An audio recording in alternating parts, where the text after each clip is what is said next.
20 pieces na buto ng aking 3 pato.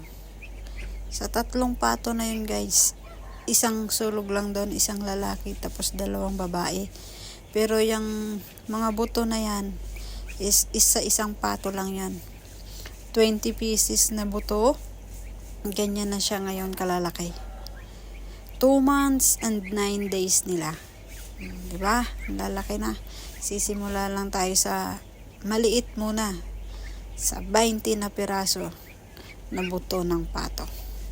Actually, nabili ko yung pato. Yung mga nanay niyan, yung nanay nila is sa pamangkin ko eh.